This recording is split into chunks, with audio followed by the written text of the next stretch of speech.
Nos quedamos todos como, ¿Cómo? ¿Este tipo no es el malvado? Las aventuras de Sherlock Holmes, episodio 4, el ciclista solitario.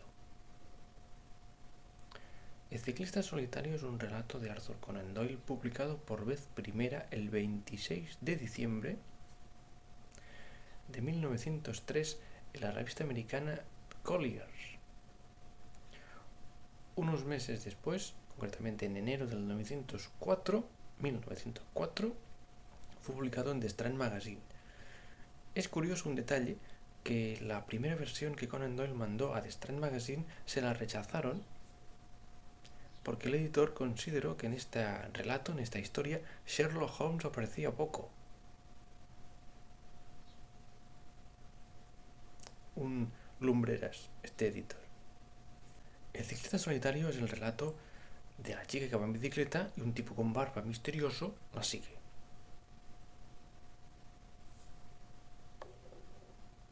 Bueno, en realidad esto es todo lo que pasa. Luego hay un descubrimiento de una historia que parece tremendamente sórdida y luego resulta que no lo es tanto. Una muchacha llega a Baker Street y les cuenta una historia larguísima, que empieza muy atrás en el pasado y que en realidad te está dando todas las pistas para descubrir el caso presente. En lugar de llegar y decir, oiga, que yo voy en bicicleta por una zona solitaria y de repente aparece un tipo con barba y me sigue. No, ella dice, soy huérfana de padre, mi madre y yo vivimos en la absoluta pobreza, hay un tío mío que se fue a Sudáfrica, que no sabemos nada, y hace unos días aparecieron un par de tipos, pusieron un anuncio en un periódico y dijeron que me estaban buscando porque mi tío había fallecido y ellos querían darnos a mi madre y a mí dinero para sobrevivir. Los dos tipos son el señor Carruthers, que ella define como un perfecto caballero, y el señor Bully, un tipo con un bigote rojizo, que es el malo. Ella no le cae bien desde el principio, no le cae bien ya cuando lo ve, le pone ahí la etiqueta, y luego cuando lo conoce más, el tipo es reprobable y repulsivo. El señor Carruthers, en lugar de darle a la muchacha un montón de dinero, decide contratarla como pianista particular para que seas la profesora de música de su hija.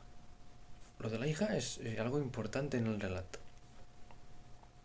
Así que la muchacha, que vive en Londres con su madre, debe desplazarse y vivir como profesora de música particular en la casa del señor Carruthers y ser profe de la niña. No sabemos si la niña tiene otras profesoras. No se cuenta. No sabemos si la niña va al colegio. No se cuenta. El caso es que la muchacha vive durante la semana en la mansión de Carruthers y el fin de semana, sábado media tarde, coge la bicicleta y se va hacia la estación donde coge el tren y se va a Londres. Y el lunes por la mañana llega a la estación, coge la bicicleta y se va para la casa de Carruthers.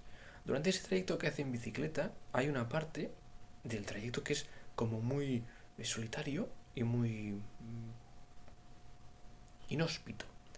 Y en esa zona ella ve que hay un señor con barba en bicicleta que la sigue. Si ella acelera, el tipo acelera. Si ella frena, el tipo frena. Inquietante, amigos. Todo esto se lo cuenta a un Holmes que está enfrascado en otro caso, en una disquisición, unos experimentos químicos en el capítulo de televisión. Esto tendrá un final bastante explosivo. Y Holmes en principio no quiere ocuparse del caso, pero la muchacha, como es muy insistente, consigue meterse en Baker Street, consigue meterse en el despacho, sala de Holmes y causarle suficiente interés para ocuparse del caso. Holmes trata a la muchacha como si fuera una especie de espécimen bajo la lupa de un científico. Le agarra la mano, le mira los dedos y hace deducciones como que va en bicicleta, antes que ella se lo cuente, o que es pianista, y no mecanógrafa. Esto, vayan a ver el capítulo y lean el libro para ver cómo descubre estas cosas. El relato aparentemente es de una simpleza bastante grande. Uno no sabe, obviamente, por qué la sigue este señor en bicicleta, y solo la sigue durante un trayecto. Holmes lo deduce enseguida, que tiene que ver con la propiedad que está cerca del camino, en esa parte del trayecto que el tipo la sigue, y los detalles que han ocurrido en la casa de Carruthers, como que el señor Bully intenta propasarse con la muchacha, pidiéndole un beso en la mejilla en el capítulo de televisión. Ella lo rechaza y no quiere saber nada de este tipo. El otro, el señor Carruthers, al cabo de unos días, le hace la petición formal de matrimonio a nuestra ciclista protagonista, que lo rechaza y se siente incómoda y decide irse para siempre de esa colocación, de ese trabajo ahí en la casa, que vivías en la casa, me enseñabas a tocar el piano a una niña y al resto del día no sabemos muy bien qué hacía, porque que van a estar 12 horas al día tocando el piano con la niña, no se sabe qué hacían ahí todo el día. Le pagaba un montón y no hacía mucho, pero bueno, el caso es que el sábado, el último día, el jefe, el señor Carruthers, ha alquilado por fin un coche de caballos, ¿se entiende?, para acompañar a la muchacha hasta la estación. Esto es un detalle que Holmes subraya, que aunque este Carruthers tiene el dinero para pagarle a la profesora de música casi el doble de lo que cobraría una profesora de música en esas circunstancias, no tiene dinero, parece, para tener un coche de caballos. Aunque se supone que ese Carruthers va y viene de Londres por sus negocios, de las fortunas que hizo en Sudáfrica. Pero bueno, el caso es que el día fatídico ha alquilado o ha pedido que llegara un coche de caballos, y la muchacha se va con el coche de caballos y un mozo. El mozo es un personaje muy importante en esta historia. Holmes y Watson se han presentado allí media hora antes, en el tren antes, porque en Londres los trenes pasan pum, pum, pum y son súper puntuales, no como aquí.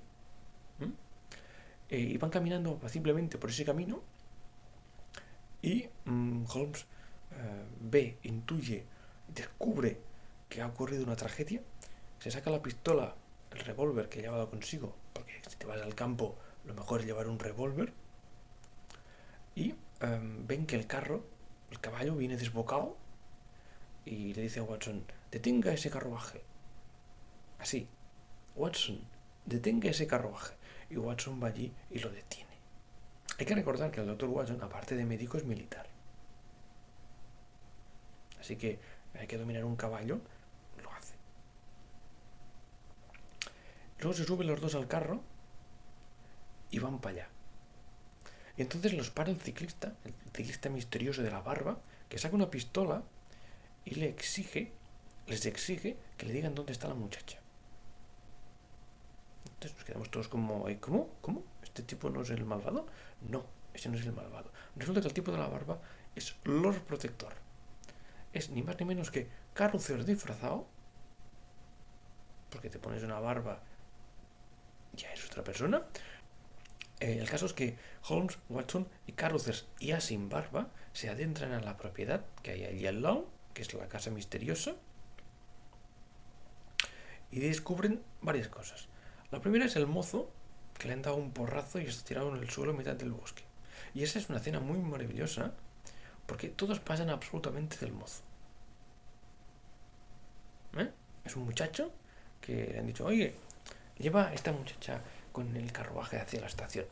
Los asaltan, le pegan una paliza, le dan un porrazo en la cabeza, lo dejan ahí tirado en un bosque, y cuando llega el auxilio, todos pasan de él. No hay tiempo, vamos a hacer otras cosas. Y se centran más en la propiedad esa, o sea que esto es una invasión de la propiedad, y descubren que ese tal Bully intenta, o de hecho realiza, una boda con la muchacha. Y se ha casado con la ayuda de un cura, un tal Williamson. Ese tal Williamson es un cura expulsado que, a cambio de dinero, quizá alguna botellita de vino, ha oficiado un matrimonio entre Burley y la chica. Uno se queda, ¿qué está pasando aquí? El ciclista solitario tiene una de las mejores escenas de peleas de bar que puedan ustedes leer en una obra de Conan Doyle. Cuando la muchacha ha llegado a Baker Street y le ha contado la historia, Holmes, que sabe que esto solo ocurre los sábados o los lunes, cuando hay el trayecto en bicicleta desde la estación hasta la casa, se queda tranquilamente en Baker Street y manda al lunes siguiente a Watson a investigar. Watson lo hace con toda su buena intención, pero Holmes, cuando Watson le cuenta lo que ha visto, lo que ha descubierto, Holmes le recrimina haberlo hecho todo mal. Se colocó mal en el lugar en donde estaba escondido y lo único que le sirve es para verificar que la historia de la chica es cierta. Es decir, que hay un tipo con barba en bicicleta que la está siguiendo. Watson descubre quién es el propietario de la casa o quién ha alquilado la mansión que está enfrente, digamos, ese camino por el cual ella circula, que es un tal Williamson. Y eso es todo lo que saca Watson de esa investigación. ¿Qué hace Holmes? Se va al lugar, se mete en una taberna, pone un montón de dinero relativamente al barman que le empieza a chismorrear cosas. Y entonces resulta que ese tal Burley, el tipo del bigote malvado, está en el bar. Y ahí se organiza una trifulca, una pelea de bar, en que gracias a los conocimientos de boxeo de Sherlock Holmes, sale solo con un rasguño, mientras que Burley se lo tienen que llevar en una carretilla. En el capítulo de televisión, la pelea es muy chistosa porque arranca con ese Burley, le pega un golpe ridículo, porque el golpe pasa como muy lejos de Holmes. Entonces Holmes se quita la chaqueta, se quita el sombrero y avisa a todos los clientes de ese bar que va a actuar en defensa propia. Y entonces empieza la pelea en que un Holmes mucho más preciso en sus golpes derrota y ridiculiza a Burley ante los aplausos de los clientes. La parte final del relato es la resolución, es cuando Holmes explica ante todos los reunidos qué ha ocurrido allí y cómo lo ha deducido. Resulta que el tío ese de la muchacha que se fue a Sudáfrica no murió pobre, al contrario, hizo una gran fortuna, pero como era una persona incultivada, no sabía ni leer ni escribir, nos cuentan, no hizo testamento y todas sus propiedades iban a pasar a la muchacha. Los dos malvados, ese Caruthers y Burley, decidieron casarse con la chica y heredar la fortuna. Hay una escena que no se llega a ver, pero que se menciona, y es que los dos malvados se jugaron a las cartas quién de los dos iba a casarse con la chica. El caso que se plantan en Londres, encuentran a la muchacha, contratan a ese clérigo para que alquile la mansión que queda cerca de la casa. Esto es todo, es una cosa que queda un poco rara. El caso es que tratan al falso clérigo o al clérigo expulsado para que alquile la casa de al lado y entonces ya tenerlo ahí a mano para que oficie esa boda cuando puedan hacerse o secuestrar a la muchacha. Porque el plan nunca es casarse por las buenas, digamos. El plan es casarse rápido antes que el otro se muera. El tema viene cuando el señor Caruthers resulta que se enamora de la muchacha. Y entonces no tolera que su compinche, el Burley, ese del bigote malvado, la fuerce a casarse. Y entonces se disfraza con una barba postiza y la sigue o la protege, según él, durante ese trayecto que pasa cerca de la casa donde vive el falso cura o el cura expulsado, porque él sabe que en algún momento intentarán secuestrarla y forzar un matrimonio. El caso es que cuando al final del relato los tres malvados son detenidos, con un Holmes que ejerce de autoridad policial, eh, no se cuenta en el relato nada sobre qué le pasa a la niña. Pierde a su profesor de música, pierde a su padre, su madre está muerta. No se sabe qué le pasa a la niña. En el capítulo de televisión, la muchacha se casa al final legalmente con su novio, el ingeniero, y se hace cargo de la hija de Carruthers. Esto es